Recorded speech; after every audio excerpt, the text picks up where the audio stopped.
आज मैं आपको एक ऐसी स्टोरी बताने जा रहा हूँ यूपी के एक ट्रक ड्राइवर की। आप ये स्टोरी सुनने के बाद और वीडियो देखने के बाद आपके फटके फुलझड़ी हो जाएगी।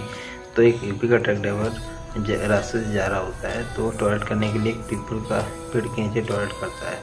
तो पीपल के टॉयलेट करके जब वो पीछे ट्रक की ओर जाता है तो उसको कुछ महसूस होता है कि मेरे कोई पीछा कर रहा है, लेकिन वो इग्नोर कर देता है और ट्रक को लेके घर पे पहुंचता है। और घर पे पहुंचने के बाद जैसे घर के अंदर एंटर होता है तो अपने ट्रक के और फिर वो देखता है।